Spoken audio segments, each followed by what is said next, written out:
যে কোনো বই, যত বই আপনারা দুনিয়াতে দেখবেন, যত গ্রন্থ দেখবেন, কোন গ্রন্থের ভিতরে কিন্তু এই কথা বলা নাই যে এই গ্রন্থটি নির্ভুল।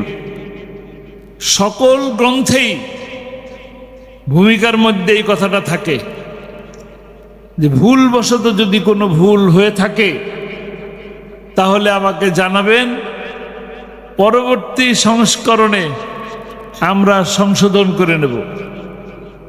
এর লেখা থাকে কি না? একমাত্র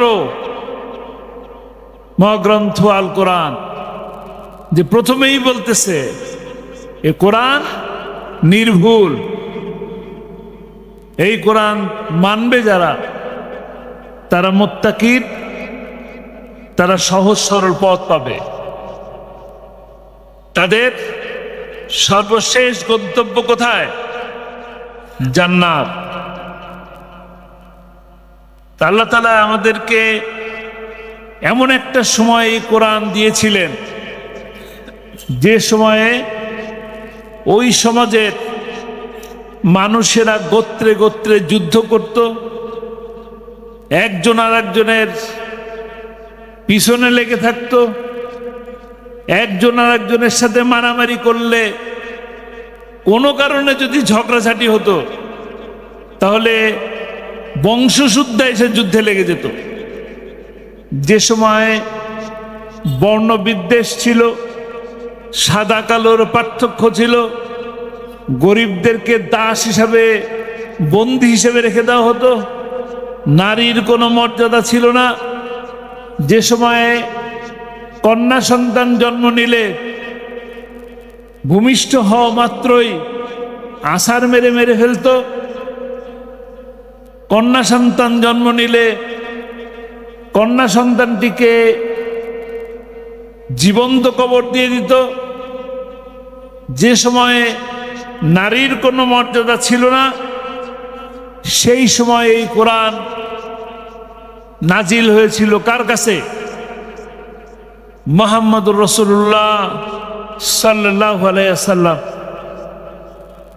আমাদের প্রিয় নবী, শেষ নবী, শ্রেষ্ঠ নবী।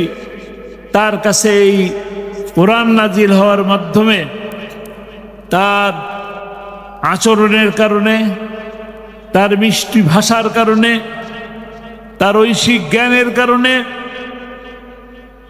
আল্লাহ তাআলা একটি সোনালী যুগ উপহার দিলেন। যে সময়ে কিনা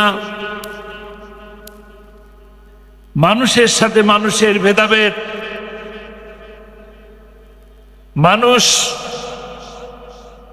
মানুষকে দাস হিসাবে ব্যবহার করে, সেই সময় নবী করিম সাল্লাল্লাহু আলাইহি সাল্লাম কোরআনের মওজিজা দিয়ে একটি সোনালী, স্বর্ণালী, একটি নিরাপদ সোনালী যুগ উপহার দিলেন।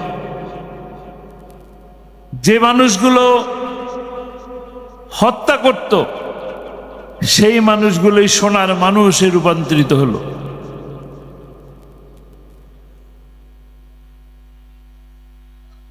কি দিয়ে? তারা কি জান্নাত দেখছেন? তারা কি জাহান্নাম দেখছেন? তারা কি আল্লাহ দেখছেন? দেখেন নাই।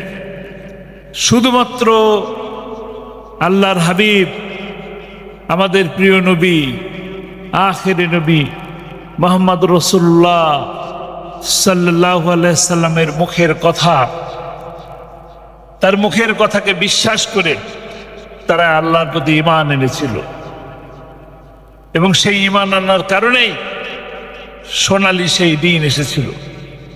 আপনারা কি সেই রকম একটি সোনালী দিন আবার ফেরত চান কিনা? চান, তাই না? সোনালী দিন ফিরে আসার জন্য কোরআনকে বুঝতে হবে। কোরআনের এই দাওয়াত আমরা যদি আমাদের ভাইদের কাছে, বোনের কাছে পৌঁছে দিতে পারি। আপনারা তো নিশ্চয়ই কোরআনের পাখিকে ভালোবাসেন নাকি? কোরআনের পাখি কি চিনেন? কে? জোরে বলেন, শুনতে পারি নাই। ভুলে গেছেন নাকি? ভুলে যাবে? ভোলা যাবে না। কোরআনের পাখি এই রাজশাহী থেকে শুরু করে গোটা বাংলাদেশ ব্যাপী এই কোরআনের দাওয়াতি আপনাদের কাছে পৌঁছে দিচ্ছেন নাকি? আর কোনো কাজ করছেন? ইচ্ছা করলে বড় বড় ব্যাংকের মালিক হতে পারতেন, ইচ্ছা করলে বড় বড় বাড়ির মালিক হতে পারতেন, ইচ্ছা করলে মন্ত্রী হতে পারতেন, কিন্তু তিনি তা করেন নাই। গোটা জাতির জন্য, বাংলাদেশ সহ গোটা বিশ্বের কাছে 1000 ব্যাংকের মধ্যে শ্রেষ্ঠ একটা ব্যাংক, কি নাম বলেন? ইসলামী ব্যাংক। এই ইসলামী ব্যাংক প্রতিষ্ঠা করছেন, আপনার আমার গোটা দেশের জন্য সেবা করে গেছেন, ঠিক কি না? ঠিক। কারণ এই দেশের মানুষ সুদমুক্ত হোক, এই দেশের মানুষ সুদমুক্ত হলে একটি শান্তির দেশ গড়া সম্ভব হতো। ইচ্ছে করলে তিনি মন্ত্রী হতে পারতেন। কবে জানেন? এরশাদ সরকার যখন ক্ষমতায় ছিলেন তখন তাকে 3 বার মন্ত্রিত্বের অফার দেওয়া হয়েছিল, কিন্তু মন্ত্রিত্ব তিনি চান নাই। তিনি কি চেয়েছিলেন? কোরআনের দাওয়াত দিতে চেয়েছিলেন। গোটা বাংলাদেশ ব্যাপী কোরআনের দাওয়াত দিতে যে রাম বাম এবং নাস্তিকেরা তার এই দাওয়াতকে সহ্য করতে পারে নাই। তার এই কোরআনের দাওয়াত দেওয়ার কারণে বাংলাদেশের সহ বিশ্বের হাজারো বেশি অমুসলিম তার হাতে ইসলাম ধর্ম গ্রহণ করেছে। এইটা কি সহ্য করার মতন? সহ্য করার মতন না বলেই ওনারা কোনো কিছু যখন পায় নাই তখন ৭১-এর কালিমা তার গায়ে লাগানোর চেষ্টা করা হয়েছে। ৭১-এর ইতিহাস আমাদের গৌরবের ইতিহাস। আমাদের সেই গৌরবের ইতিহাসকে তারা বিকৃত করেছে। বিকৃত করে যারা কিনা কোরআনের কথা বলে, কোরআনের রাজ প্রতিষ্ঠার জন্য চেষ্টা করে, তাদেরকে রাজাকার বানানোর চেষ্টা করা হয়েছে। যে ব্যক্তিদেরকে ফাঁসি দেওয়া হলো তারা কি লুটেরা ছিল? যদি তারা ৭১ সালে লুট করে থাকে তাহলে ৭২ থেকে ২০১০ সালে গ্রেপ্তার হওয়ার আগ পর্যন্ত তারা কেন কোনো ধরনের চুরি ডাকাতির মধ্যে সম্পৃক্ত হতে পারল না? বলেন, তারা কি মন্ত্রী ছিলেন? তারা কি এমপি ছিলেন? কেন তাদের এই 5 বছরের ভিতরে 1 টাকা পরিমাণের দুর্নীতির কোনো প্রমাণ তারা মিলাইতে পারলেন না? পেরেছেন? তাহলে ৭১ সালেই কেন করলো? ৭১ সালে যদি তারা লুট করে থাকে, ডাকাতি করে থাকে, ৭২ থেকে শুরু করে ২০১০ সালের ২৯শে জুন পর্যন্ত তাদের যে ইনকাম ট্যাক্স ফাইল তাতে তাদের কত টাকা ছিল? এই প্রশ্ন কি আপনাদের মনে আসছে কখনো? আপনারা যে কোরআনের পাখিকে চিনেন, ২০১০ সালের ২৯শে জুন আসরের সময় তাকে যখন গ্রেপ্তার করে নিয়ে যাওয়া হলো তখন তার অ্যাকাউন্টে কত টাকা ছিল জানেন? 2,36,000 টাকা। 2,36,000 টাকা। কত বছরের এমপি ছিলেন? 10 বছরের এমপি ছিলেন, টানা 10 বছরের এমপি ছিলেন। এই যে গভর্নমেন্ট পালায় গেল, মাত্র 1 বছরের যে সরকার, সেই 1 বছরের সরকারের যে সমস্ত স্বতন্ত্র এমপিরা ছিল, তাদের দেখেন তো কত টাকা ছিল। তারাও তো আওয়ামী লীগই করতেন নাকি? দামি প্রার্থী, তাই না?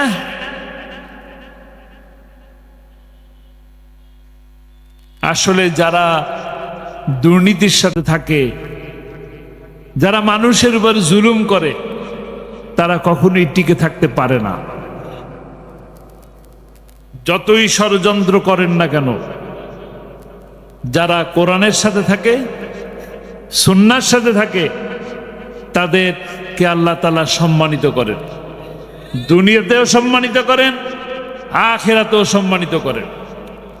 যে মানুষগুলোকে যুদ্ধ অপরাধী বানানোর চেষ্টা করা হয়েছে, যে মানুষগুলোকে ধর্ষক বানানোর চেষ্টা করা হয়েছে, যে মানুষগুলোকে লুটেরা বানানোর চেষ্টা করা হয়েছে, সেই মানুষগুলোকে এখন মানুষ মোবাইলের মধ্যে ধারণ করে প্রতিদিন তাদের বক্তব্য শোনেন কিনা? আগে আর আল্লামা সাঈদীর ক্যাসেট আপনারা ঘরে বসে শুনতেন, এখন কোথায় শুনেন? সকলের বুক পকেটে থাকে। দূরে সরানো গেছে? যায় নাই, আরো বেশি বুকের কাছে আসছে, কলিজার মধ্যে আরো বেশি ঢুকে গেছে। কিসের কারণে? কোরআনের কারণে।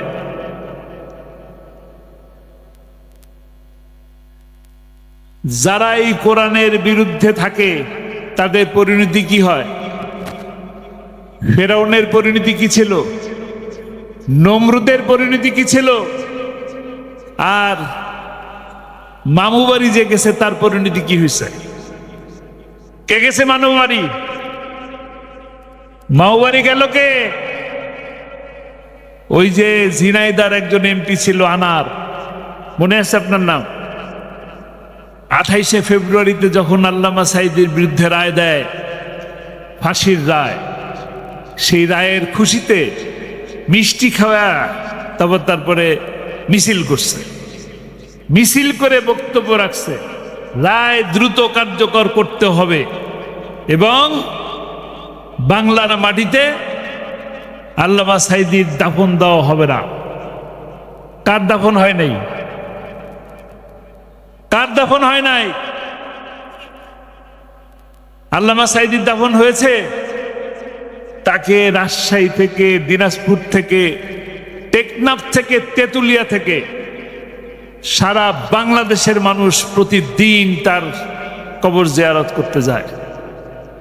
কবর জিয়ারত করা জরুরি না, যার যার স্থান থেকে প্রতিটা দিন তার জন্য দোয়া হয়, হয় কি না?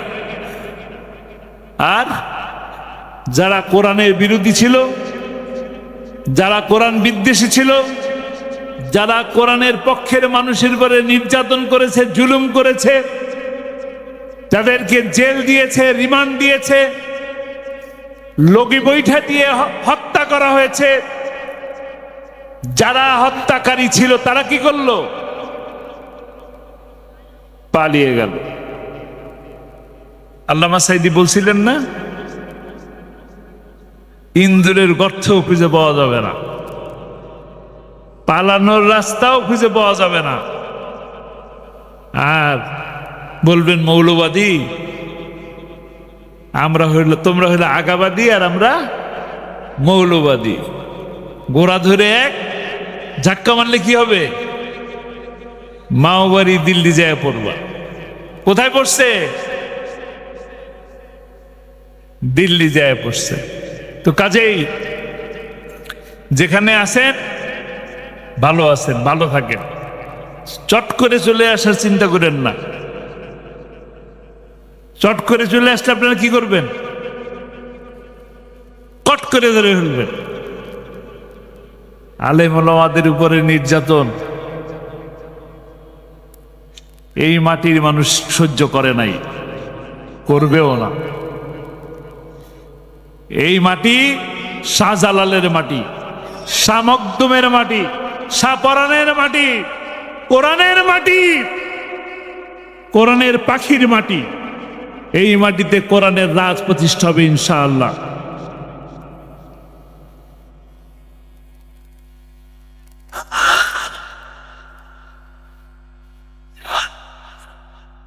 কোন প্রাণী নাই যে আজীবন বেঁচে থাকবে। কোন প্রাণী আছে? নাই। আমাদের সকলকে চলে যেতে হবে, কারণ আমরা সকলে জানি। কিন্তু চলে যাওয়ার পরেও তাদেরকে আমরা মনে রাখবো। কাদেরকে? যা কোরআনের পক্ষের মানুষ। আর কোরআনের বিপক্ষের মানুষকে মানুষ ঘৃণা করবে। কোরআনের পক্ষের মানুষদেরকে আপনারা ভালোবাসেন, বাসেন কিনা? কিন্তু কোরআনের বিপক্ষের মানুষরা আসে, এসে উন্নয়নের নাম দিয়ে কি করে? পকেট ভারী করে। ভোটের আগে এসে বলে মালয়েশিয়া বানায় ফেলবো, সিঙ্গাপুর বানায় ফেলবো। কিন্তু ভোটের পরে কি করে? সিঙ্গাপুরে নিজের বাড়ি বানায়, কানাডায় বেগমপাড়া বানায়, আর বাংলাদেশে কি করে? দুবাই দিয়ে চলে যায়, ব্যাংক খালি করে ফেলে। আজব কারবার। আগামী দিকে এগুলো হতে দিবেন আপনারা? বারবার কি আপনারা স্বাধীনতা চাবেন? বারবার কি আমাদের রক্ত দিতে হবে? বারবার কি আমাদের এই ছাত্র জনতা রাস্তায় নেমে আসবে? আবু সাইদ বারবার কি আসবে, জন্ম নেবে? মুগ্ধ কি বারবার আসবে? আসবে না। আল্লাহ তাআলা তাদেরকে জান্নাত নসিব করুন, তাদের এই ত্যাগকে কবুল করুন, তাদের পরিবারকে ধৈর্য ধরে থাকার তৌফিক দান করুন। কিন্তু আমাদের কিছু কাজ আছে। তারা যে জীবন দিয়ে গেল, তাদের জীবনের বিনিময়ে আজকে আমরা যে স্বস্তির এই যে দেশ পেলাম, আমরা যে এই স্বস্তির দেশ পেলে এই যে কথা বলার সুযোগ পেলাম, এই সুযোগ কি আপনারা অব্যাহত রাখতে চান কিনা? অব্যাহত রাখতে চান? আল্লামা সাইদিকেও ভালোবাসেন, আবার এই সুযোগও চান নাকি? তাহলে তো একটা কাজ করা লাগবে। একটা কাজ করা লাগবে না? এই সুযোগকে যদি আমরা, এই বিজয়কে যদি আমরা কাঙ্ক্ষিত বিজয়ের লক্ষ্যে নিয়ে যেতে চাই, তাহলে আমাদেরকে একটা কাজ করতে হবে। আপনারা খুব সহজভাবে চিন্তা করেন, একটা মসজিদের ইমামকে যখন আপনারা নিয়োগ দেন, তখন আপনারা কি করেন? ইমাম সাহেবের মাথায় টুপি আছে কিনা, দাড়ি একমোট রাখছে কিনা, পাঞ্জাবি লম্বা পরছে কিনা, পায়জামা টাকটুর উপরে আছে কিনা, বউ পর্দা করে কিনা, মেয়ে কি স্কুলে পড়ে কিনা নাকি মাদ্রাসায় পড়ে, ছেলেটা ভালো কিনা, এত কিছু যখন পরীক্ষা করেন, ভোট দেওয়ার সময় এটা চিন্তা করেন কিনা যে আমি চুরি করি কিনা? 5 বছর যে আমার উপরে দায়িত্ব দিচ্ছেন, আমি কেমন মানুষ, এই পরীক্ষাটা কেন করেন না? করবেন, করবেন। আল্লামা সাইদির একটা স্বপ্ন ছিল, প্রতিটা মানুষ দুনিয়া থেকে চলে যাবে, কিন্তু তার যে স্বপ্ন থেকে যাবে, সেই স্বপ্নটা বাস্তবায়ন করার দায়িত্ব কার? আল্লামা সাইদির স্বপ্ন বাস্তবায়ন করার দায়িত্ব কার? তার স্বপ্ন কি ছিল? তিনি প্রতিটা মাহফিলের মধ্যে বলতেন যে কোরআনের রাজ প্রতিষ্ঠা হয়েছে, এই দৃশ্য দেখে আমি যেন মরতে পারি। তো তিনি তো চলে গেলেন, তিনি একটি সুন্দর হাসি দিয়ে আপনাদের সকলকে সালাম জানিয়ে বিদায় নিলেন। নিলেন কিনা? এরকম হাসি কি আর পাবেন? এরকম হাসি কি আর দেখতে পাবো আমরা? আর কি তার কণ্ঠে কোরআনের আয়াত শুনবো, তেলাওয়াত শুনবো? তার সালাম কি আর কোনোদিন শুনতে পারবো? পারবো না। তাহলে তার সেই স্বপ্নকে বাস্তবায়ন করতে হবে। তার স্বপ্ন বাস্তবায়ন করার জন্য কি করব আমরা? তার স্বপ্ন বাস্তবায়ন করার জন্য ইউনিয়ন পরিষদের মেম্বার থেকে শুরু করে চেয়ারম্যান, উপজেলা চেয়ারম্যান, ভাইস চেয়ারম্যানগণ, পৌরসভার মেয়র, সিটি কর্পোরেশনের মেয়র, কাউন্সিলর, সর্বশেষ জাতীয় সংসদের সংসদ সদস্য। ভোট দেওয়ার সময় কি চিন্তা করব? নামাজ পড়ে কিনা, নামাজ পড়ে কিনা, মাথায় টুপি আছে কিনা, মুখে দাড়ি আছে কিনা, এই সুন্নতি তো যাবে নাকি? দাড়ির সুন্নতটাই তো যাবে, সেই সুন্নত আছে কিনা, সত্য কথা বলে কিনা, চুরের বিরুদ্ধে কিনা, দুর্নীতির বিরুদ্ধে কিনা, এগুলো সব লক্ষ্য করতে হবে। যখন দেখবেন যে হ্যাঁ ঠিক, তখনই আপনি সৎ লোকের শাসন কায়েম করতে পারবেন। আর এই সৎ লোকরা যখন ক্ষমতায় যাবে, তখনই কোরআনের রাজ প্রতিষ্ঠা হবে ইনশাআল্লাহ। আসুন আমরা প্রত্যেকেই কোরআনকে বোঝার চেষ্টা করি, কোরআনকে মানার চেষ্টা করি, কোরআনের সাথে যারা আছে তাদেরকে সহযোগিতা করি। আমি কোরআন বুঝি না, আমি হয়তো কোরআন পড়তে পারি না, এই কারণে কোরআনের কাছেও গেলাম না, কোরআনের পক্ষের মানুষকেও সহযোগিতা করলাম না, এটা হইতে পারে না। আমরা কোরআনের পক্ষের মানুষের সাথে থাকব। কোরআনের কথা যিনি বলেন, যারা বলেন তাদের সাথে থাকব। আপনারা রাজি আছেন কিনা? দুই হাত উঁচু করে দেখাতে পারবেন? আল্লাহ তাআলা আমাদের হাতকে কবুল করুন। নারে তাকবীর।